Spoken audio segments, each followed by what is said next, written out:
দৰং জিলাৰ ঝাকুৱা সমলাত অৱস্থিত শ্ৰী শ্ৰী বাসুদেৱ দেৱালয়ৰ গৌণ চৌপৰি সভা মহাবিষ্ণু যজ্ঞ আৰু ভাগৱত শোভাযাত্ৰাৰে ঐতিহাসিক বুঢ়ীনগৰ পুখুৰীত পানী তোলা বৰ্ণাঢ্য উৎসৱটি যোৱা ৫ আৰু ৬ মে'ত দুদিনীয়া বিস্তৃত কাৰ্যসূচীৰে অনুষ্ঠিত হৈ যায়। দ্বিতীয় দিনা পুৱাৰ ভাগত ভাগৱত শোভাযাত্ৰাৰে ঐতিহাসিক বুঢ়ীনগৰ পুখুৰীত পানী তোলা বৰ্ণাঢ্য উৎসৱটি উদ্বোধন কৰে চিপাঝাৰ বিধানসভা সমষ্টিৰ বিধায়ক ডক্টৰ পৰমানন্দ ৰাজবংশীয়ে। উদ্বোধনী অনুষ্ঠানত অংশগ্ৰহণ কৰে ভেৰগাঁও মহকুমা আৰক্ষী বিষয়া দুৰ্গা কিংকৰ শৰ্মাই। পানী তোলা কাৰ্য সমাপন হোৱাৰ পাছতে পানী তোলা ঘটলৈ দেৱালয়ৰ চৌহদ প্ৰদক্ষিণ মহাবিষ্ণু যজ্ঞ আৰু গীতাপাঠ আৰম্ভ হয়। দুপৰীয়া ভোগ নিবেদন, সমূহীয়া নিৰ্মালী গ্ৰহণ, সমূহীয়া সেৱা, আবেলি প্ৰসাদ বিতৰণৰে অনুষ্ঠানৰ সামৰণি পৰে। আনহাতে প্ৰথম দিনা নিশা ৫ শতাধিক প্ৰজ্বলিত ফোঁটাই আলোকিত কৰি তোলে দেৱালয়ৰ চৌহদ।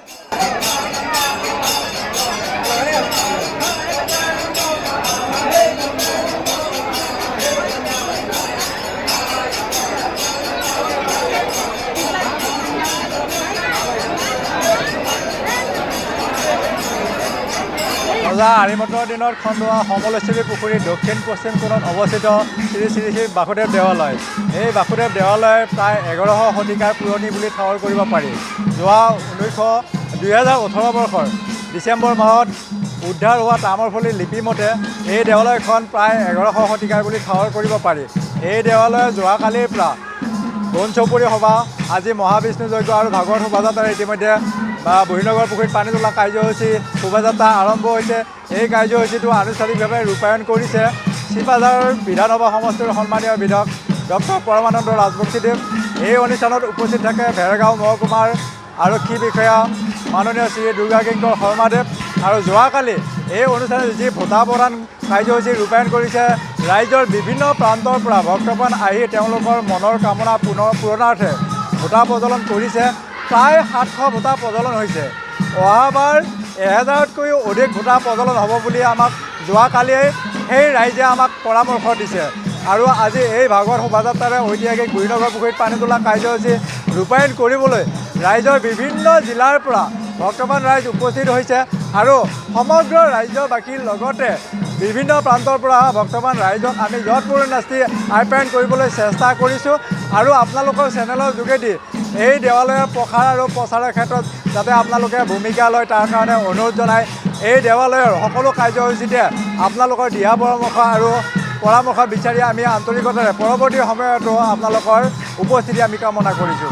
আমাৰ শ্ৰী শ্ৰী বাসুদেৱ দেৱালয়ৰ সমূহ ভক্তবান ৰাইজ আমাৰ প্ৰতি বছৰে এই ঐতিহাসিক আৰিমতৰ দিনতে খন্দোৱা সমলেশ্বৰী পুখুৰীৰ পাৰত অৱস্থিত শ্ৰী শ্ৰী বাসুদেৱ দেৱালয়, এই দেৱালয়ৰ প্ৰসাৰটো ইমানভাৱে বৃদ্ধি হৈছে। ইয়াৰ কাৰণটো এটাই, বাসুদেৱৰ প্ৰতি যিটো মানুহৰ আগ্ৰহ, বাসুদেৱৰ প্ৰতি যিটো শ্ৰদ্ধা, তাৰ প্ৰতি আস্থা জনাই বাসুদেৱৰ যিটো প্ৰভাৱ সেই সকলোটো ক্ষেত্ৰতে প্ৰতিফলিত হৈছে। সমূহ ৰাইজে বাসুদেৱৰ মহিমা বুজি পাইছে। আজি সেই বাসুদেৱৰ মহিমা মণ্ডিত কৰিবৰ কাৰণে আজি বিভিন্ন অঞ্চলৰ পৰা, অসমৰ বিভিন্ন অঞ্চলৰ চুকৰ কোণৰ পৰা মানুহ আইসকল আহিছে, ভক্তবান ৰাইজ আহিছে। আমি সমলাৰ ঝাকুৱাবাসী ৰাইজে আমি নিষ্ঠা সহকাৰে উপবাসে থাকি প্ৰতি মাহৰ বহাগৰ ২২ তাৰিখ আৰু ২৩ তাৰিখে ২২ তাৰিখে আমাৰ ভোটা প্ৰজ্বলন হয়। যোৱাকালি আমি আমাৰ বিধায়কৰ জৰিয়তে মঙলদৈ সমষ্টিৰ প্ৰাক্তন বিধায়ক মাননীয় গুৰুজ্যোতি দাসদেৱৰ জৰিয়তে ভোটাৰ প্ৰজ্বলন কৰাইছোঁ। ভোটাৰ প্ৰায় ৫০০ৰো অধিক ভোটাৰ যিসকলে মানস কৰিছে তেওঁলোকে প্ৰজ্বলন কৰিছে পুৰোহিতৰ দ্বাৰা।